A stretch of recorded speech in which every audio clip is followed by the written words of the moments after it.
உங்களுக்கு வந்து நிறைய மனத்தாங்கல்கள்லாம் இருக்கும்ல சார்.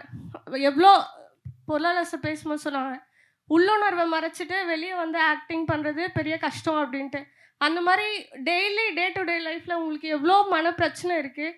ஆனால் நீங்கள் எப்படி மற்றவங்கள வந்து கன்சோல் பண்ணுறீங்க, அவங்களுக்கு வந்து ஆறுதலாகவும் அடைக்கலமாகவும் கோல்டன் ஹார்ட்டாகவும் எப்படி உங்கள் வேர்டிங்ஸ்லேயே அவங்கள வந்து எல்லாம் ரொம்ப அரவணைச்சிக்கிறீங்க எப்படி சார்?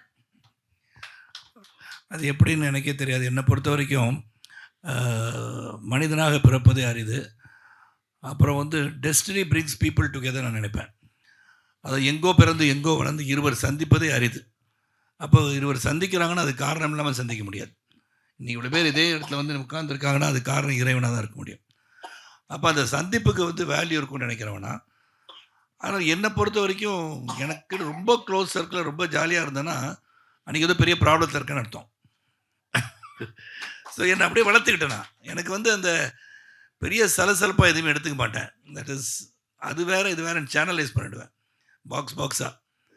இது வந்து ப்ராப்ளம் இருக்குது, அது நாளைக்கு இப்போ ஹேண்டில் பண்ண போகிறோம். அதுக்காக ஒருத்தர் வந்து ஏதாச்சும் பேசிட்டாங்கன்னா அதுக்கு என்னன்னு தான் பார்ப்பேன். இந்த பிரச்சனைக்கு ஏன் வந்து பேசிகிட்டு இருக்கேன், நாளைக்கு பார்க்கலையா அப்படின்னு சொல்லவும் மாட்டேன்.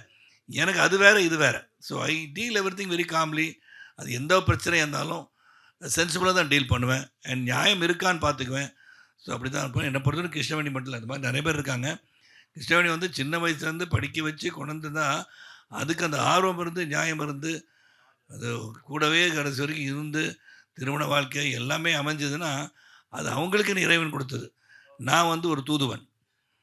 என்னை வந்து இணைத்து வைப்பது தூதுவன் தான். எல்லாரும் இணைத்து வைக்கிறது வந்து இறைவன் வந்து கட்டளையிட்டு இருக்கிறார். நீ வந்து இந்த காரியத்தை இந்த பூகோளத்தில் நீ செய்ய வேண்டும். கிருஷ்ணவேணி என்ற பெண் உன்னை வந்து சந்திக்கும் போது குழந்தையாக இருப்பாள், அவளை கரை சேர்ப்பது உன் பொறுப்புன்னு கொடுத்துட்டார் போல இருக்கு. அதே மாதிரி ஒவ்வொருத்தரும் கூட இருக்கவங்களாம் அப்படி தான். நண்பனாக சரி இங்கே இருக்க எல்லாருமே அப்படி தான். வாழ்க்கையில் வந்து சந்திச்சிட்டாங்கன்னா எனக்கு வந்து நிரந்தரமாக இருக்கணும். எனக்கு பிரிவு வந்து உண்மையாக இருந்தாலே போதும். அது எந்த ஒரு சூழல் எந்த ஒரு கஷ்டமாக இருந்தாலும் everything has got a solution நினைக்கிறவனா. சொல்யூஷன் இல்லாமல் மனிதன் இருக்க முடியாது. அந்த சொல்யூஷன் இருக்குன்னு நம்பிக்கை தான் வாழ்க்கை. அந்த நம்பிக்கையோடு வாழ்ந்துட்டு இருக்கேன். அதனால் எந்த ப்ராப்ளத்தையும் பெருசாக எடுத்துக்கிறது இல்லை.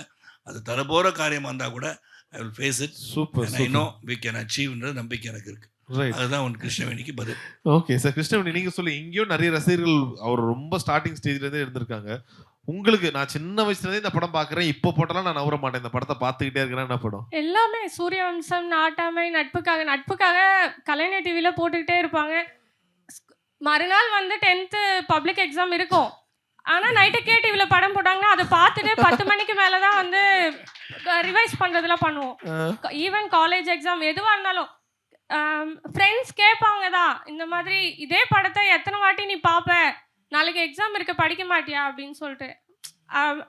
அது ஆல்ரெடி படித்து வச்சதா, இது திரும்ப அதே எஃபெக்டோட அந்த சாங்ஸ் வந்து டிவியில் வரும்போது அந்த எனர்ஜி வைப் வந்து நம்மளுக்கு திரும்பவும் வந்து கிடைக்காது. அப்போ இந்த மாதிரி யூடியூப் அது இதுன்னு சொல்லிட்டுலாம் கிடையாதுல்ல, ஒரு 10-15 இயர்ஸ் பேக் நான் சொல்றேன். அதனால சன் டிவியாக இருக்கட்டும் கேடிவியாக இருக்கட்டும் சார் படம் அந்த ரிப்பீட் மோடில் போடுவாங்க. சமுத்திரம் அது எல்லாமே. சூரியன் படம் ரொம்ப லைக் பண்ணுவேன்.